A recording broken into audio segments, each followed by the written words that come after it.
శ్రీకాంత్ గారు అవసరం ఉంది నాకు ఒకటే విషయం. ఈ రోజు ఒక విషయం వెంకటరెడ్డి గారు, ఒక నిమిషం. ఈ రోజు ప్రతిపక్షంలో ఉన్నాం, ఈ రోజు సమాజంలో ఉన్నాం, ఈ రోజు మేము కూడా, మాకు కూడా వ్యవసాయం ఉంది, ఈ రోజు మేము కూడా పంటలు పండిస్తున్నాం, ఈ రోజు మా ఇంట్లో కూడా ఉద్యోగాల కోసం కొట్లాడుతున్నాం. మీరు కాంగ్రెస్ ప్రభుత్వం, మీరు నమ్మిరు కాంగ్రెస్ ప్రభుత్వం రేపు ఉద్యోగాలు ఇస్తుంది, కాంగ్రెస్ ప్రభుత్వం రేపు రాగానే రైతు రుణమాఫీ చేస్తుంది, కాంగ్రెస్ ప్రభుత్వం రాగానే ఆడపిల్లలకు స్కూటీలు ఇస్తుంది, కాంగ్రెస్ ప్రభుత్వం రాగానే అది ఇస్తుంది ఇది ఇస్తుంది అని భ్రమలో పెట్టి కల్లిబొల్లు మాటలు చెప్తే మరి ఎంతమంది ఓట్లు వేసిరు. ఈ రోజు మిమ్మల్ని ప్రశ్నిస్తే మీరు ప్రత్యక్ష దాడికి దిగడం, మీరు అసెంబ్లీలో అలానే మాట్లాడుతున్నారు. అసెంబ్లీలో మీరు ఒక అబద్ధం మాట్లాడిరు.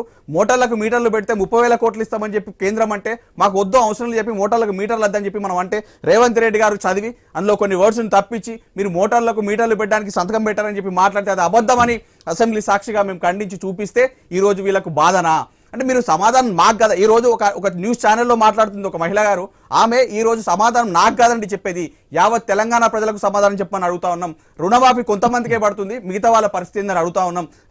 ఏదైతే రైతు బంధు, రైతు భరోసా పేరుతో మీరు ముందుకు వచ్చారు, రైతు భరోసా ఎప్పుడు ఇస్తారు, పంటకు ముందు ఇవ్వని అడుగుతా ఉన్నారు. ఈ రోజు 2 నెలలు అయింది మీరు రైతు భరోసా ఇవ్వలేదని ప్రశ్నించే అవసరం మాకు లేదా? ప్రశ్నిస్తాం కదా, ప్రతిపక్షంగా ఉన్నప్పుడు అడుగుతాం కదా. అడిగినంత మాత్రాన వీళ్ళకు పని లేదు, వాళ్ళకు పని లేదు అంటే ఈ న్యూస్ ఛానల్స్కి ఈ వ్యవస్థకే పని లేదా? ఈ డిబేట్లోకి వచ్చిందంటే దేనికోసం వచ్చి ఈ డిబేట్లోకి రావడం ఏంది?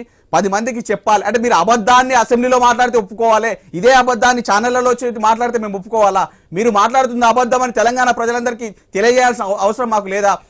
ఈరోజు తెలంగాణ ప్రజలు మోసపోతున్నారు, తెలంగాణ ప్రజలు రోడ్డుకెక్కారు, తెలంగాణ నిరుద్యోగులు ఉద్యోగాల కోసం కొట్లాడుతున్నారు, తెలంగాణ ఉద్యోగులు మన జీవో 46 రద్దు చేస్తామని చెప్పి ప్రామిస్ చేశారు. వాళ్ళు ఈ రోజు మేము చస్తాం బస్తామని రోడ్ల మీద వచ్చి తిరుగుతూ ఉంటే బాధ అనిపిస్తుందండి.